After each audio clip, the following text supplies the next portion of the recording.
Assalamualaikum warahmatullahi wabarakatuh dan salam sejahtera. Bertemu lagi kita dalam slot matematik tingkatan 3 KSSM untuk bab yang kelima, nisbah trigonometri bersama Cikgu Hanim. Baiklah pelajar, pada hari ini kita dalam subtopik 5.1, sinus, kosinus dan tangen bagi sudut tirus dalam segitiga bersudut tegak. Dan pada hari ini kita akan lihat satu standard pembelajaran 5.1.4 menentukan nilai sinus, kosinus dan tangen suatu sudut tirus. Baiklah pelajar, pada sebelum ini kita telah mempelajari tentang hubungan antara sudut tirus sisi segitiga bersudut tegak. Masih ingatkah lagi kamu tentang apakah rumus bagi sin, iaitu sisi bertentangan per hipotenus, rumus cos, sisi bersebelahan per hipotenus dan juga tan, sisi bertentangan per sisi bersebelahan.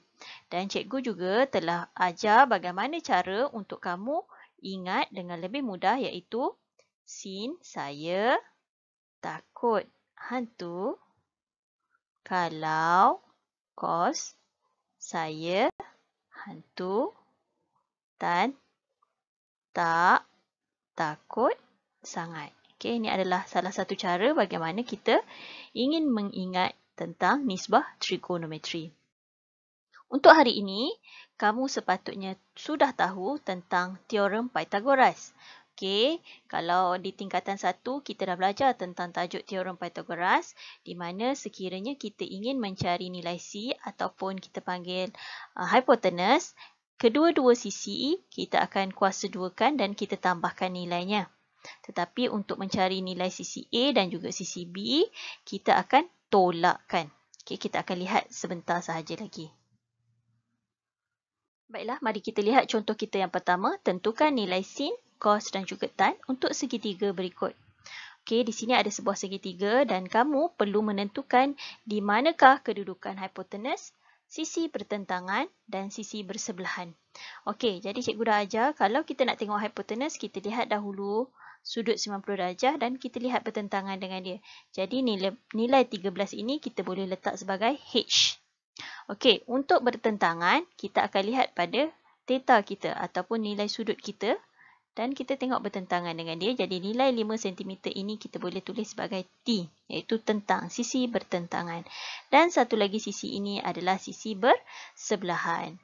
Jadi untuk kita lihat segitiga ini, semua sisi-sisinya telah ada nilai, iaitu 13 cm, 12 cm dan 5 cm. Jadi mudah untuk kita menentukan nilai sin, cos dan juga tan.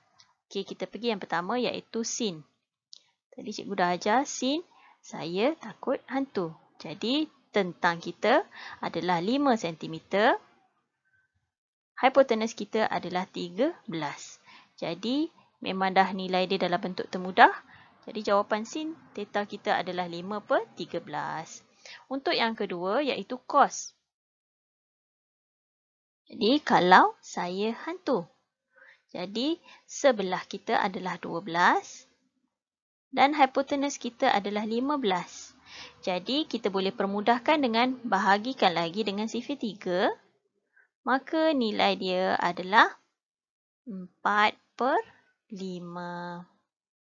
Okey. Dan yang ketiga iaitu tan. Tan theta. Okey, tentang tak takut sangat. Jadi, tentang iaitu 5 bahagi dengan sebelah kita 12. Masukkan sahaja nilai. Jadi dapatlah nilai untuk sin, cos dan juga tan. Mudah je kan? Okey, kita bergerak kepada contoh yang kedua. Masih lagi menentukan nilai sin, cos dan juga tan. Dan kalau kamu lihat di sini, sebuah segitiga bersudut tegak di mana satu sisinya tiada nilai. Okey, dan kita boleh tentukan dahulu yang manakah hipotenus, bertentangan dan bersebelahan. Jadi kita lihat di sini 90 darjah. Okey, bila sisi 90 darjah bertentangan dengan dia, alright, maka di sini adalah hipotenus. Kemudian theta kita di sini bertentangan dengan dia, maka yang ini adalah bertentangan. Dan satu lagi yang tinggal adalah bersebelahan. Okey, dan untuk hipotenus ini kita tak ada nilai dia. Jadi kita perlu cari dahulu nilai. Jadi sebelum ni tadi hipotenus, cikgu dah ajar H kuasa 2 lah. Okey. dua sisi yang lain tu kita kuasa 2kan dan kita buat operasi tambah. 8 kuasa 2 tambah 6 kuasa 2. Maka kita akan dapat 64 tambah dengan 36. Maka H kuasa 2 adalah 100. Adakah nilai dia 100? Belum. Okey, kita perlu mencari nilai H ataupun hipotenus kita. Kita punca kuasa 2 kan? Maka punca kuasa 2 bagi 100 adalah 10. Jadi dekat sini sisi kita adalah 10 cm.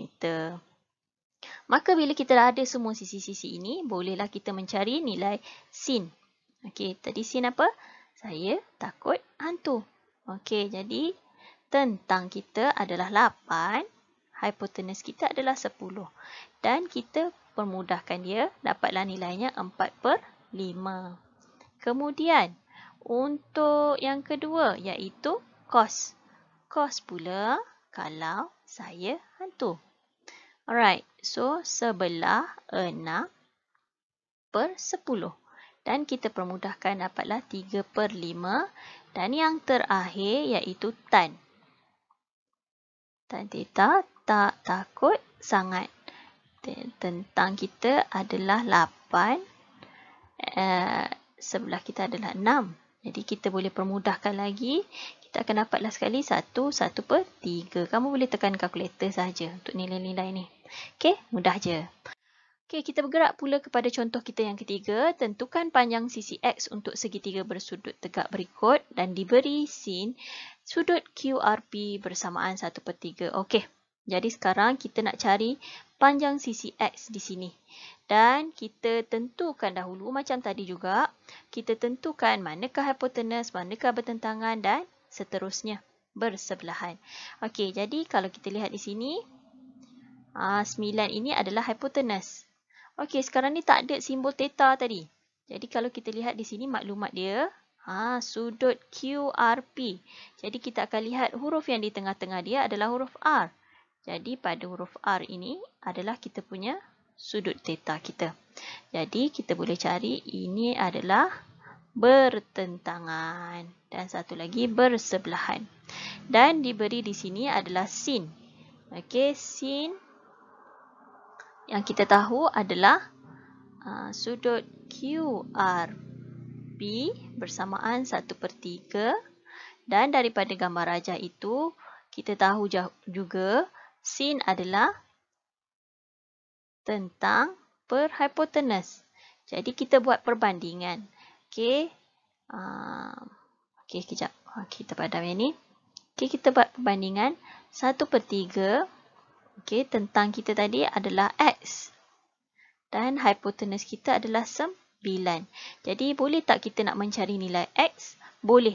Ada dua kaedah di sini. Yang pertama, kita buat kaedah kadaran ataupun kaedah darab silang. Cikgu tunjukkan kedua-dua kaedah. Okey, kalau kita nak buat darab silang, kita darabkan kedua-duanya. Maka kita akan dapat 3X bersamaan dengan 9. Maka X sama dengan 9 bahagi dengan 3. Maka X sama dengan 3. Ini kalau kaedah darab silang.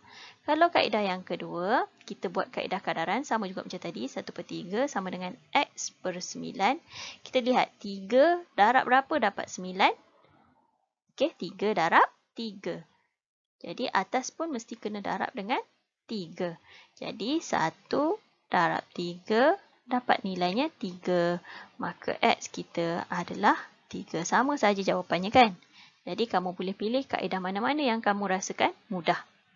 Dan kita lihat contoh yang keempat. Tentukan panjang sisi Y untuk segitiga bersudut tegak berikut dan diberi sin sudut LKM bersamaan 7/8. Okey, jadi segitiga di sini kita nak mencari panjang Y dan ada nilai 24 cm di sini.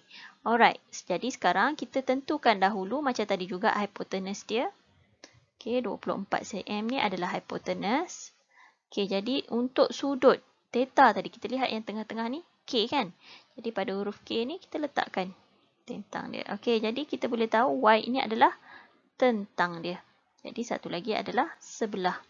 Jadi masih lagi dia menggunakan nilai sin iaitu 7/8 dan kita buat perbandingan dia. Saya takut hantu. Okey, tentang per hipotenus. Jadi 7/8 daripada nilai yang diberi daripada gambar rajah kita, tentang kita adalah Y dan hipotenus kita adalah 24. Jadi kita buat perbandingan ataupun darab silang, mana yang lebih mudah? Okey, kalau yang ni kita cuba buat perbandingan je lah, mudah je kan? 8 darab berapa dapat 24? 8 darab 3. Maka atas pun mesti kena darab dengan 3. Maka Y kita bersamaan 7 darab dengan 3. Maka Y bersamaan dengan 21 cm. Kalau kamu nak buat darab silang pun tak ada masalah. Akan dapat jawapan yang sama sahaja. Okey, sehingga kita bertemu lagi dan cikgu harap kamu faham dengan penjelasan cikgu.